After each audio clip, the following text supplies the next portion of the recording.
Hello students, welcome back on the topic degradation of soil and conservation measures। मृदा का निम्नीकरण और इसका संरक्षण। Soil erosion and depletion are the major threats to soil as a resource। मृदा अपरदन और क्षीणता मृदा संसाधन के दो मुख्य खतरे हैं।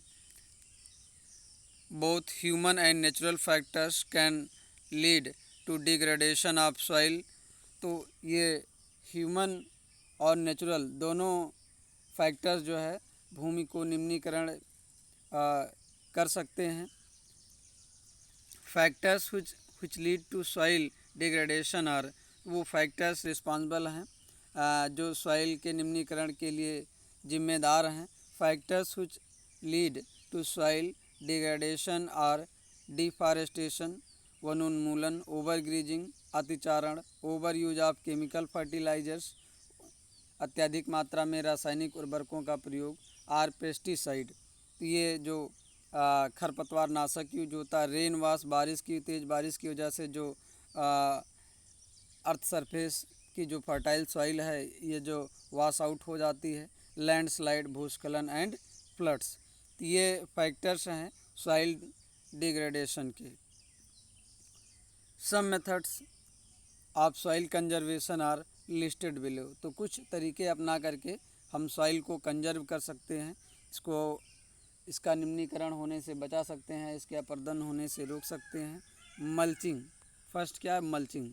The bare ground between plants is covered with a layer of organic matter like straw.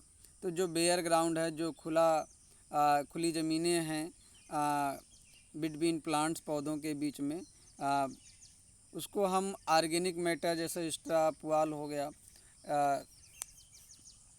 से ढक देते हैं। It helps to retain soil moisture. तो इसे मिट्टी की जो सॉइल है जो मॉइस्चर है, जो नमी है, वो बनी रहती है। The bare ground between plants is covered with a layer of organic matter. तो जो बेयर ग्राउंड्स होता है प्लांट्स के बीच में, उसको हम जो है एक ऑर्गेनिक मैटर लाइक स्ट्रा से उसको कवर्ड कर देते हैं, जिससे सॉइल की मॉइस्चर बनी रहती है।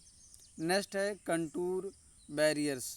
Stones, grass, soil are use to build barriers along contour. तो कंट्यूर के साथ साथ स्टोन, ग्रास, सॉइल का यूज करके हम एक बैरियर बनाते हैं। Trenches are made in front of the barriers to collect water. तो इसी बैरियर्स के सामने जो है हम ट्रेंच बना देते हैं, खाइयाँ बना देते हैं, ताकि इसमें वाटर कलेक्ट हो जाए।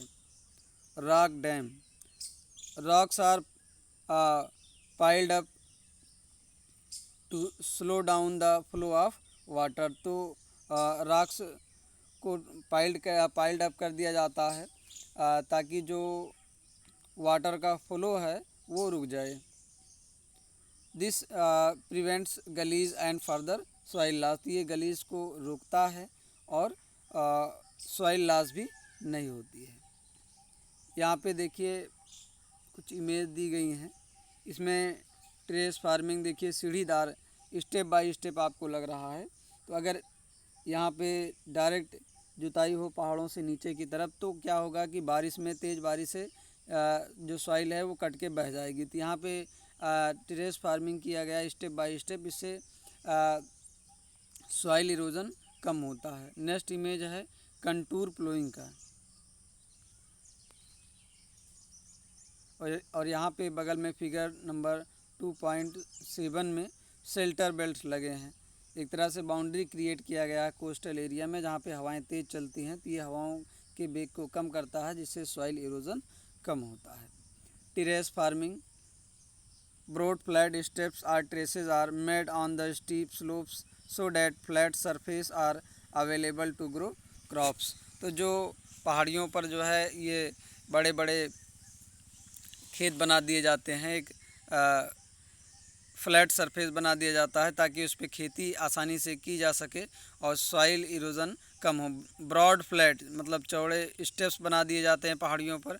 आर ट्रेसेस मैदान क्रिएट किए, अथवा made up of steep slopes. तो ये पहाड़ियों के ढालों पर, तेज़ ढालों पर बनाए जाते हैं स्टेप बाय स्टेप सीढ़ी की तरह काट करके।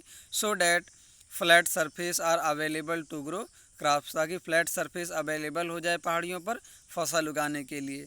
दे reduce surface run off and soil erosion. तो इस तरह से ट्रेस फार्मिंग से ये जो है पानी के बहाव को कम करता है और सॉइल इरोजन भी कम होता है या रोकता है। इंटर क्रॉपिंग, फसलों के बीच में फसल उगाना। Different crops are grown in alternate rows. तो अल्टरनेट रोज में के बाद एक डिफरेंट क्रॉप्स हमें ग्रो करना चाहिए। And are sown at different times, तो अलग अलग समय में इसको उगाना भी चाहिए। To protect the soil from rain wash, तो से सॉइल को रेन वाश से, बारिश में बह जाने से रोकने के लिए हमें इंटर क्रॉपिंग करनी चाहिए। नेक्स्ट है कंटूर प्लोइंग। ये कंटूर जुताई। Ploughing parallel to the contours of the hill slope. तो हिल स्लोप जो कंटूर का हिल स्लोप है उसके पैरेलल हमें जुताई करनी होती है। Ploughing parallel to the contours of a hill slope to form a natural barrier. तो एक नेचुरल बैरियर क्रिएट करने के लिए ये जुताई होती है। For water to flow down the slopes, ताकि स्लोप की तरफ पानी बढ़ने पर इसका जो वेग है बहने का वो कम हो जाए। नेक्स्ट है shelter belts in the coastal and dry region. तो जो समुद्र तटीय क्षेत्र हैं, जो शुष्क क्षेत्र हैं जहाँ पे तेज़ हवाएं चलती हैं।